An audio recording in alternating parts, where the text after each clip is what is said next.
Russian revolution. Russia Europe के सबसे पिछड़े औद्योगिक क्षेत्रों में से एक था, लेकिन ये चेंज हुआ 1917 की अक्टूबर क्रांति के बाद। ठीक है, जब वहाँ पे समाजवादियों ने सत्ता पर कब्जा कर लिया। अब ये कैसे हुआ और क्यों हुआ, ये जानने के लिए हमें पहले देखना पड़ेगा कि रशियन एम्पायर कैसा था। रूसी साम्राज्य 1914। अभी हम देखते हैं कि 1914 में रूसी साम्राज्य कैसा था। तो 1914 में पूरे रशिया पे ज़ार निकोलस सेकंड वो शासन करता था, और उस समय का रशिया आज के रशिया जैसा नहीं था। वहाँ पे Finland, Latvia, Lithuania, Estonia, Poland, Ukraine, Belarus, ये सब भी उसके पार्ट थे। और अभी का जॉर्जिया, आर्मेनिया, अजरबैजान, ये भी रशिया का ही एक पार्ट था। और वहाँ पे जैसे ग्रीक ऑर्थोडॉक्स चर्च है, वैसे ही यहाँ पर थे रशियन ऑर्थोडॉक्स। और उसके अलावा यहाँ पे कैथोलिक, प्रोटेस्टेंट, मुस्लिम और बौद्ध भी लोग रहते थे। व्यवस्था और समाज 2.2। तो रशिया का एक बहुत बड़ा हिस्सा, लगभग वहाँ की 80% पॉपुलेशन जो थी वो खेती बाड़ी से जुड़ी हुई थी। और ऐसा यूरोप के और किसी देश में नहीं होता था, और कोई कहीं भी देश की इतनी भी बड़ी जनसंख्या खेती बाड़ी में नहीं लगी हुई थी। ये सिर्फ रशिया में होता था। लेकिन यहाँ के जो किसान थे वो अपनी ज़रूरत के साथ साथ बाज़ार के लिए भी अनाज उगाते थे। और रशिया जो था एक अनाज का बहुत बड़ा निर्यातक था। यहाँ पे उद्योग जो थे वो बहुत कम थे। सेंट पीटर्सबर्ग और मॉस्को जो था वो इंडस्ट्रीज़ के लिए सबसे इम्पोर्टेंट एरिया था।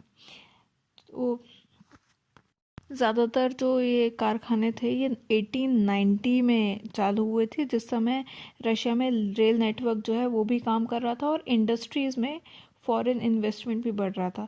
तो इन सब तीनों कारणों की वजह से, यानी कि कारखाने चालू होना, रेल नेटवर्क बढ़ना और फॉरेन इन्वेस्टमेंट के कारण, रशिया में जो कोल का प्रोडक्शन था वो 2 गुना बढ़ गया और स्टील का प्रोडक्शन 4 गुना बढ़ गया। फिर 1900 तक आते आते कई जगह पर ऐसा हुआ था कि कारखानों के मजदूर और जो कारीगर थे उनकी जो संख्या है वो बराबर हो गई थी।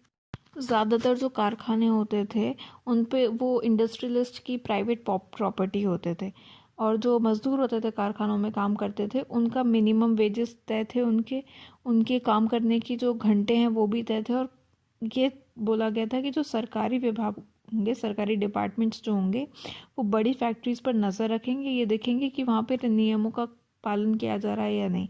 लेकिन फिर भी ऐसा कुछ हो नहीं पाता था। जो काम करने के जो घंटे थे वो कभी कभी 15-15 घंटों तक चलते थे। दूसरी बात, जो औरतें थीं उनकी वो 31% थी काम करने वाली, लेकिन फिर भी उनको जो वेतन मिलता था, जो इनकम उनको मिलती थी, वो आदमियों के मुकाबले कम होती थी। इसके अलावा जो उस समय के मज़दूर थे वो सामाजिक स्तर पर बहुत बटे हुए थे। उसमें से अभी भी कई सारे लोग जो अपने गांव से अभी भी जुड़े हुए थे, उनकी योग्यता जो थी उसमें भी बहुत सारा फ़र्क दिखता था। लेकिन इन सब चीज़ों के बावजूद भी जब भी कभी किसी मज़दूर को निकाल दिया जाता था या उसका वेतन कम कर दिया जाता था, ऐसी कोई भी चीज़ होती थी, तो सारे मज़दूर एकजुट होकर हड़ताल किया करते थे। जो गांव की ज़्यादातर ज़मीन होती थी उसमें किसान खेती करते थे, लेकिन जो बड़ी ज़मीन होती थी उन पे सामंतों का, राजशाहियों का और ऑर्थोडॉक्स चर्च का कब्जा रहता था। और जैसे मज़दूर बहुत तरीके से बटे हुए थे, ऐसे किसान भी बहुत तरीक़ों से बटे हुए थे। लेकिन किसान जो थे काफ़ी धार्मिक स्वभाव के होते थे। और यहाँ पर एक अंतर दिखता है बाकी यूरोप के किसानों में और रशिया के किसानों में, वो ये था कि ये अपने सामंतों से चिढ़ते थे। इनका ये कहना था कि जितनी भी ज़मीन है वो सब सामंतों से लेकर किसानों में बांट दी जानी चाहिए। और कई जगहों पे किसानों ने ज़मींदारों की हत्या भी की हैं। यहाँ रशिया में क्या किया जाता था कि समय समय पर जो किसान हैं वो अपनी सारी ज़मीन लेकर अपने कम्यून को दे देते थे, और फिर कम्यून जो है वो हर परिवार को उसकी ज़रूरत के हिसाब से ज़मीन बांट दिया करता था। 2.4 उथल पुथल का समय, यानी 1905 की क्रांति।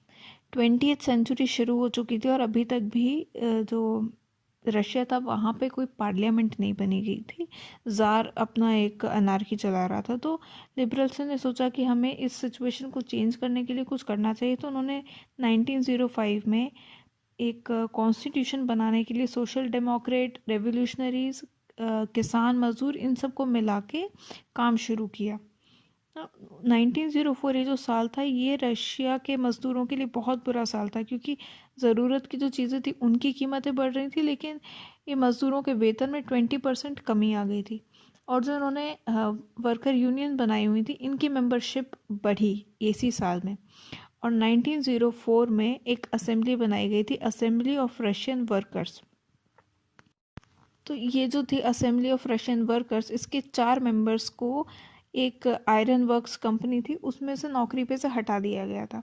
तो मज़दूरों ने आंदोलन छेड़ने का ऐलान कर दिया और कुछ ही दिनों में सेंट पीटर्सबर्ग में 1,10,000 से ज़्यादा जो मज़दूर थे वो काम के घंटे घटाकर 8 घंटे किए जाना, उनके इनकम में बढ़ोतरी करना और जो उनका वर्क सिचुएशंस जो होती हैं उसमें सुधार की मांग की।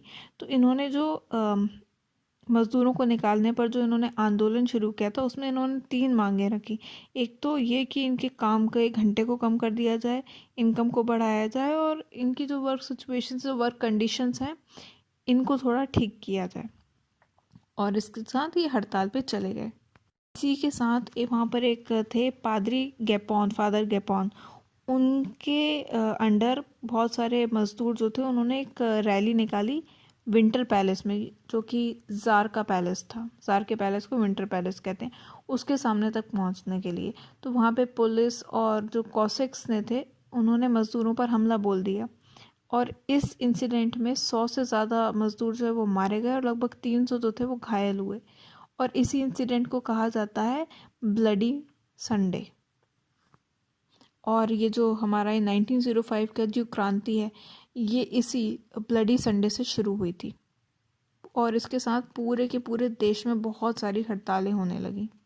ये मतलब नागरिक स्वतंत्रता यानी कि सिटीजन इंडिपेंडेंस हुई, इसका विरोध करते हुए मतलब क्योंकि लोगों के पास स्वतंत्रता नहीं थी, नागरिक स्वतंत्रता, तो इस चीज़ का विरोध करते हुए विद्यार्थियों ने, स्टूडेंट्स ने अपने स्कूल्स, कॉलेज